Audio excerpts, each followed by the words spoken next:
3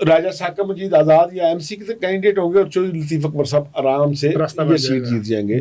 یہ سیٹ نون لیگ نے تبدیل کر دی, ٹکٹ تبدیل کر دیا اور ثاقب مجید کو دے دیا. اور اب ثاقب مجید جو ہے وہ پوری طرح نیک ٹو نیک فائٹ میں ہے, اور ان کا یہ فیصلہ درست ثابت ہوا. حالانکہ کہا یہ جاتا تھا کہ کیونکہ عوامی ایکشن کمیٹی یہ کہتی ہے کہ راجہ ثاقب نے ہم پہ گولی چلائی تھی, ہم کسی اور کی مخالفت کریں نہ کریں ہم اس کی ضرور کریں گے. اور سب لوگ یہ کہتے تھے کہ یہ شاید نون لیگ جو ہے ان کو خمیازہ بھگتنا پڑے اس کا. لیکن آج تک کی جو صورتحال ہے کہ دونوں امیدواروں کی تینوں کی کمپین دیکھ کے لگتا یہ ہے کہ چودھری لطیف اکبر صاحب کے ساتھ حقیقی مقابلہ جو ہے وہ راجہ ثاقب مجید کا ہی ہو رہا ہے. اب آگے جو دوسرا 2 ٹکٹ انہوں نے اور تبدیل کیے وہ بالکل عجیب و غریب صورتحال ہے کہ لچھراٹ سے چودھری شہزاد صاحب جو ہیں ان کو ٹکٹ دے دیا, حالانکہ مرتضیٰ گیلانی صاحب وہاں میٹر کر رہے تھے.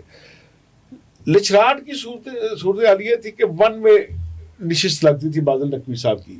ایک تو حلقے میں وہ ٹائم بہت دیتے ہیں, پوٹینشل ہیں, پریزنٹیبل ہیں, لوگوں کے ساتھ ملتے ہیں, دلیر آدمی ہیں, اپنا ٹرائب کا ووٹ بھی بہت زیادہ ہے. تو لگتا ہے یہ پیپلز پارٹی یہ کلیم کرتی تھی کہ وہ ہماری جیتی ہوئی سیٹ ہے.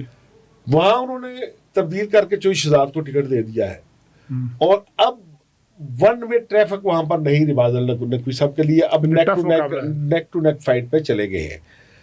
اگلا جو سیٹ ٹکٹ تبدیل کیا ہے نا وہ بالکل ایسا سمجھ لے کہ میجک ہے کہ عام آدمی جو آزاد کے باہر بیٹھا ہے شاید وہ یہ سمجھے کہ یہ ہم کیا بات کر رہے ہیں.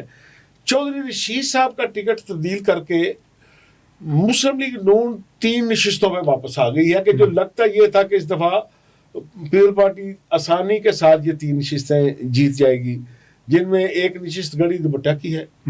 وہاں ظاہر ہے کہ سٹنگ MLA جو رشید صاحب تھے وہ PTI سے جیتے. اس پہ ہم آگے آئیں گے ذرا گڑھی دوپٹہ پہ, ذرا تھوڑا جلدی بتا دیں تاکہ ہم اس پہ جب لیپا پہ آئیں گے تو ٹھیک ہے. تو وہ سیٹ جو ہے وہ انہوں نے چھوڑی اور وہ چلے گئے ہیں اوپر لیپا میں گڑھی دوپٹہ سے. تو یہ 3 ٹکٹ تبدیل کیے ہیں, جس کے بعد آج مسلم لیگ نون جو ہے جس کے بارے میں پیپلز پارٹی کا یہ دعویٰ تھا کہ یہ 2 سیٹوں تک محدود رہے گی, ہو سکتا ہے کہ یہ اس سے بھی نیچے چلی جائے, اب وہ برابر کی طرح نیک ٹو نیک فائٹ پہ آ گئی ہے. اب ہم آتے ہیں ذرا سیٹوں کی طرف. جو سب سے پہلی سیٹ ہے نا بٹ صاحب وہ ہے اپر نیلم LA 25, جس پہ بڑی حیران کن بات ہے کہ 3 کینڈیڈیٹ ہیں, تینوں اپنی پارٹیوں کے سربراہ ہیں. ایک سابق وزیر اعظم ہیں یعنی سردار تنویر ریاض صاحب, شاہ غلام قادر صاحب جو ہیں اپنی پارٹی کے مسلم لیگ نون کے سربراہ ہیں, اور راجہ مشتاق صاحب جماعت اسلامی آزاد کشمیر کے سربراہ ہیں. یہ کون سے حلقے کی بات کر رہے ہیں آپ؟ یہ شاہ غلام قادر صاحب. نہیں وہاں تو پھر راجہ فاروق قادر صاحب ادھر کدھر آ گئے؟ نہیں فاروق قادر نہیں, شاہ غلام قادر صاحب, تنویر الیاس اور میاں بھائی صاحب 2 پارٹیوں کے سربراہ ہیں. 2 پارٹیوں کے سربراہ ہیں, وہ مد مقابلے ہیں. جی اس کو کیسے جو ہے اس مقابلے کو کیسے لیتے ہیں آپ؟ دیکھیں یہ 2 نیلم کے جو حلقے ہیں یہ منفرد اس لیے ہیں کہ یہاں پیپلز پارٹی نے بھی اپنے ایک امیدوار کو 2 حلقوں میں ٹکٹ دیا ہوا ہے, مسلم لیگ نون نے بھی اپنے ایک ہی امیدوار کو دونوں حلقوں میں ٹکٹ دیا ہوا ہے, جسے ہم کہتے ہیں LA 25 اپر نیلم, LA 26 لوئر نیلم. لیکن یہاں سردار تنویر الیاس صاحب کی انٹری بھی بڑی امپورٹنٹ ہے, کیونکہ تنویر الیاس صاحب جو ہیں ان کو سپورٹ کر رہے ہیں گل خندان کے صاحبزادے جو پرانے MLA تھے. گل خندان صاحب 3 دفعہ یہاں سے الیکشن جیت چکے ہیں وادی نیلم سے, اور جو میاں غلام رسول صاحب کے ساتھ اصل مقابلہ تھا جو میاں بھائی صاحب کے بھائی ہیں وہ 70 سے یہاں سے الیکشن لڑ رہے تھے, اپنی رحلت تک وہ یہاں سے الیکشن لڑتے رہے, اور اس کے بعد یہ کام میاں بھائی صاحب کر رہے ہیں. ایک طرف ان کا خاندان تھا, دوسری طرف 85 کے بعد ان کا مخالف جو خاندان تھا وہ گل خندان کا خاندان تھا, اور گل خندان صاحب اب انہوں نے دعوت دی سردار تنویر الیاس کو کہ وہ آ جائیں اور ہم اپنی سیٹ آپ کو پیش کرتے ہیں. تو اس لیے اپر نیلم میں یہ مقابلہ ہو رہا ہے. گزشتہ الیکشن یہ تھا کہ اپر نیلم کا الیکشن جو ہے وہ شاہ غلام قادر صاحب جیتے تھے, لوئر نیلم میں میاں بھائی صاحب جیتے تھے.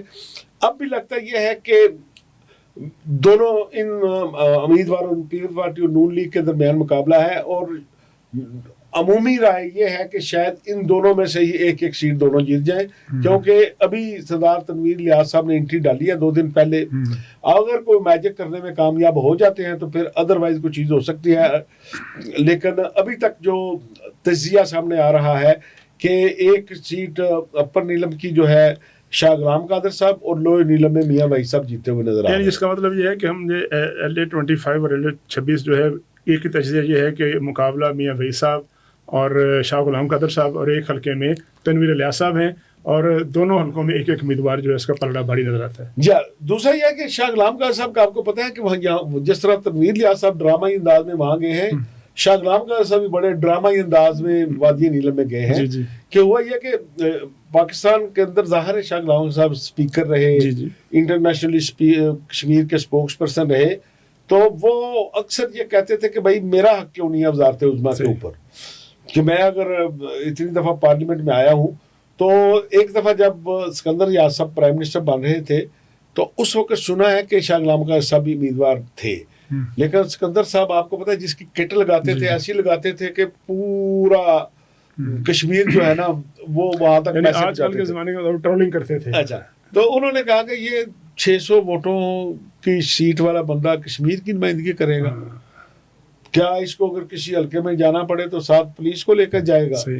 شاہ غلام قادر صاحب نے تب فیصلہ کیا، چیلنج لیا اور یہ وادی نیلم میں چلیں گے، کیونکہ وادی نیلم میں کشمیری اسپیکنگ ووٹر اب بھی کافی ہے اور شاہ صاحب بھی کشمیری اسپیکنگ ہے. دوسرا یہ تھا کہ وہاں ایک گنجائش نکل گئی تھی کہ ایک طرف میاں غلام رسول کی فیملی جو ہے وہ مسلسل الیکشن لڑ رہی تھی، دوسری طرف امیدوار تبدیل ہوتے رہے، کبھی مفتی منصور صاحب آ گئے، کبھی گل خنداں آ گئے، ٹھیک ہے. تو شاہ صاحب نے سوچا کہ یہاں میں دوسرے خاندان کے طور پہ جا سکتا ہوں، اگر کسی اور جگہ جاؤں گا تو تیسرے نمبر پہ رجسٹرڈ ہوگا. تو شاہ صاحب گئے اور اب وہ 2011 کا الیکشن انہوں نے لڑا، ٹھیک ہے ہار گئے، لیکن 2016 کا الیکشن جیتے اور 2021 کا الیکشن بھی جیتے. ٹھیک ہے، اچھا اب آگے بڑھتے ہیں وادی جہلم LA-32 چکار، جہاں پر جو پہلے میں نے کہا تھا کہ راجہ فاروق حیدر صاحب فارمر پرائم منسٹر ہیں، اشفاق ظفر صاحب ہیں وہ فارمر اسپیکر اور سینئر سیاستدان تھے، اسحاق ظفر صاحب مرحوم، ان کے صاحبزادے ہیں، مد مقابل ہیں، اور ایک اور بڑی جماعت کے سربراہ راجہ مشتاق صاحب جو کہ دوبارہ 3 سال کے لیے پھر جماعت اسلامی کے سربراہ منتخب ہوئے ہیں. ان تینوں کے درمیان مقابلہ ہے اور بڑا ٹف مقابلہ ہے. اس مقابلے کو کیسے اینالائز کرتے ہیں آپ؟ دیکھیں میں پھر اب ریلیٹ کروں گا اسی کے جو ٹکٹ تبدیل ہوا اس ٹکٹ نے ان 3 حلقوں پہ فرق ڈالا ہے. ایک اسی حلقے پہ جہاں سے چودھری رشید صاحب پہلے گڑھی دوبٹہ سے MLA تھے، وہاں اگر وہ الیکشن لڑتے تو نون لیگ کے کینڈیڈیٹ ہونے تھے ڈاکٹر مصطفیٰ بشیر صاحب. جی ٹھیک. انہوں نے اب وہ سیٹ ان کے حوالے کی. یہ جو نشست جہاں سے وہ الیکشن لیپا سے لڑ رہے ہیں، یہاں دیوان چغتائی صاحب جو ہیں، علی ہاں چغتائی صاحب کے صاحبزادے ہیں، وہ بھی وزیر رہ چکے، وہ الیکشن لڑ رہے تھے. دونوں بیسیکلی اسی حلقے میں رہتے ہیں. گزشتہ الیکشن میں ان کا آپس میں الائنس ہوا، یہ حلقہ نیا بنا تھا، تو چودھری رشید صاحب نے اور دیوان صاحب نے فیصلہ کیا کہ آپ اوپر چلے جائیں، میں نیچے الیکشن لڑتا ہوں. دیوان صاحب نے اوپر سے الیکشن لڑا اور بڑے مارجن سے جیتے. دونوں سیٹوں پہ راجہ فاروق حیدر صاحب کینڈیڈیٹ تھے. اب چودھری رشید صاحب کی ہمیشہ سے یہ پالیسی ہے کہ وہ اس جماعت سے الیکشن لڑتے ہیں جس کی مرکز میں حکومت ہوتی ہے، نظر آ رہا ہو کہ نہیں وفاقی حکومت جس کی ہو وہ تو نظر آ رہی ہوتی ہے. تو انہوں نے یہ طے کر لیا ہوا تھا کہ انہوں نے نون لیگ کی طرف سے الیکشن لڑنا ہے. میرا خیال ہے کہ اس میں راجہ فاروق حیدر صاحب کی مرضی کے بغیر کوئی کامیاب ہو نہیں سکتا تھا، کیونکہ وہ کانشنسی ان کی تھی. اب یہ ہے کہ چودھری رشید صاحب کے آنے کی وجہ سے وہاں مصطفیٰ بشیر جو ہے ان کا اور مبشر منیر عوان کانٹے کے مقابلے میں آ گئے. اگر وہاں چودھری رشید کینڈیڈیٹ ہوتے تو یہ وننگ کینڈیڈیٹ تھے، نہ نون لیگ ان کو چیلنج کر سکتی تھی، نہ ان کو استحکام پاکستان پارٹی چیلنج کر سکتی تھی. انہوں نے یہ وہ چھوڑ کے اوپر گئے ہیں. اب اوپر دیوان چغتائی صاحب اور یہ 1 to 1 ہو گئے ہیں. ٹھیک ہے، سخت مقابلہ ہے. لیکن اس حلقے میں بھی جو پیپلز پارٹی کا جیتا ہوا حلقہ تھا، جو سمجھا جا رہا تھا، چودھری رشید کے آنے کے بعد مقابلہ ہو گیا. لیکن ان کے آنے کا ایک بڑا فائدہ راجہ فاروق حیدر صاحب کو بھی ہوا، جس کا ذکر آپ کر رہے تھے. ویسے تو روایتی حریف ہے صاحبزادہ اسحاق ظفر صاحب کا خاندان اور فاروق حیدر صاحب کا خاندان. فاروق حیدر صاحب کے والد بھی راجہ حیدر خان کی بڑی جدوجہد ہے تحریک آزادی کشمیر کے لیے. اور لیکن صاحبزادہ اسحاق ظفر صاحب ہیں وہ ایک روحانی گدی سے تعلق رکھتے ہیں, بنی آفت شریف کے بڑے مرید ہیں, تو اس لیے ان, اور دوسرا گجر ٹرائب وہاں پہ بہت ہے, راجپوتوں کے ووٹ وہاں پہ کم ہے.